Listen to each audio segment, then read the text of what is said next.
Hi there, welcome back to English with Vivi. Oi gente, bem-vindos de volta ao meu canal. Eu sou a Teacher Viviane e criei esse canal aqui no YouTube para dar dicas de inglês para vocês. Antes de começar, eu quero saber se você já se inscreveu aqui no meu canal.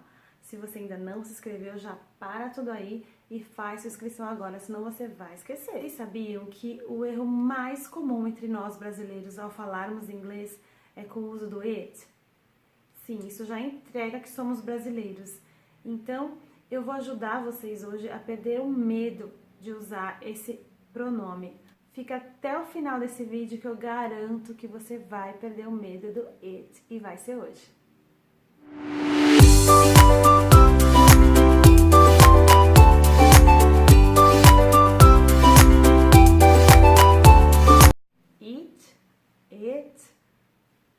Qual que tá certo, hein?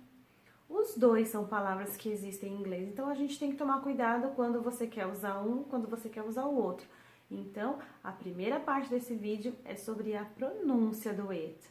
Então, se você disser com som mais parecido com i no começo, it, você está dizendo isso aqui, comer. Se você falar com som mais parecido com e no começo, it, aí você está falando o pronome. E é nele que a gente vai focar hoje, tá bom? It. Segunda coisa é que a gente aprende na escola que o it a gente deve substituir por nomes de coisas, animais, né? Cidade. Então, na verdade, tem um porém aí no meio dessa história. Sobre os animais, se a gente se referir a um animal de estimação, a um pet, a gente não pode usar o it, tá? Fica até um pouco ofensivo, né? Porque ele já tem um nome e o it é usado para coisas que não tem nome, né? Então o animal tem um nome próprio já, né? Um animal de estimação. Então ele não pode ser tratado como it, se eu for trocar o nome dele pelo pronome, né? Então, por exemplo, se eu for falar do cachorro da casa dos meus pais, ele chama Snoopy. Então, é o cachorro da família, como se fosse um membro da família, né? So, for example, Snoopy is a smart dog. He loves to play with balls. Vocês viram que eu troquei o nome do Snoopy? Quando eu falei ele, eu usei o he, que é o mesmo que a gente usaria para um homem, uma pessoa, um menino. Então, é assim que funciona, tá? A terceira coisa sobre o it é que é a mais importante aqui desse vídeo de hoje. Ele, como sujeito, é onde a gente mais esquece de usar, né? Porque, por exemplo, eu falo assim pra você, do you like pizza? E eu vou falar, eu amo. Em português, eu amo. Todo mundo já sabe que é a pizza, né? Não preciso citá-la novamente, mas se fosse em inglês, eu diria, I love it. I love it. Vocês estão vendo? Eu estou usando o it no final. É necessário sempre como sujeito. Então, eu coloquei um verbo, eu tenho que pôr um sujeito. Em inglês é sempre assim, tá? Se não for o nome, aí é o pronome, né? Mas o sujeito tá ali, tá bom? O quarto uso do it é quando eu vou falar de uma coisa assim que eu não tô nomeando. Tudo que não tem nome, aí eu posso trocar por it. Então, por exemplo, quando eu falo do clima, do tempo, eu vou falar it is cold today, it is, porque eu usei o verbo is, ele não pode ficar sozinho, lembra que eu falei pra vocês? Então, tem que ter o it.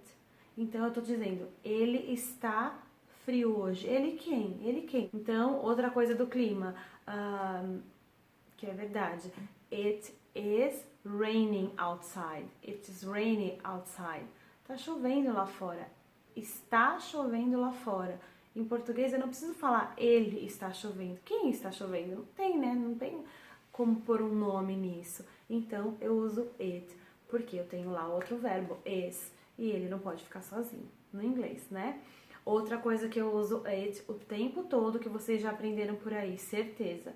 Quando eu falo as horas em inglês, alguém me pergunta, what time is it? Eu vou responder, it is so it is 10:35, for example. Então eu tô usando 10h35. Outro exemplo, quando eu falo de uma estação do ano. It is winter now. Estamos no inverno, né? É inverno agora. Então, ele é inverno, ele quem? Ah, o clima, o tempo, né? A estação. Então, vocês viram também de novo, não tem um nome próprio. Então, eu substituo pelo it para acompanhar o verbo is. It is winter. It is winter, né? Então, o último detalhe aqui que eu queria expor para vocês sobre o it é que normalmente você vai precisar usá-lo quando você tem um verbo transitivo. O transitivo precisa de uma continuação. Então, por exemplo, eu gosto de alguma coisa. Eu não posso falar eu gosto, né? Então, pede essa continuação. Então, no inglês, essa continuação eu posso falar it, que foi aquele exemplo do love que eu falei pra vocês. I love it. I like it. Eu vou fazer uma listinha aqui de alguns verbos transitivos que vocês podem usar o it depois dele. Então, o like e love, que eu já falei. Aí tem o want, tem o buy, need, show. Normalmente, pessoal, se você pesquisar a tradução do it é isso, porque ficou mais fácil para nós da língua portuguesa entendermos dessa forma. Então, eu gosto disso, eu quero isso. Então, a gente traduz como disso e isso, né? Mas, para vocês entenderem, ele vai entrar em tudo que não tem um nome próprio, né? Então, um aluno fala assim pra mim: teacher, eu gostaria de te mostrar minha lição de casa. Teacher, I would like to show you my homework. Aí eu, ok, show me it. Me mostra isso, me mostra ela quem? A lição de casa. Então eu não usei o he nem o she, porque não é uma pessoa, né? E não tem um nome próprio, então é a lição, né? Então é uma coisa geral. Aí vou dar um outro exemplo aqui pra vocês. Water is important. I need it. Então aí com o verbo precisar, quem precisa de alguma coisa. Então eu já sei que eu tô falando da água ali, mas não é um nome próprio, né? Então eu preciso informar de novo. Eu preciso dela, né? Então apareceu ali quem é de novo. Então em inglês eu reforcei no final com it.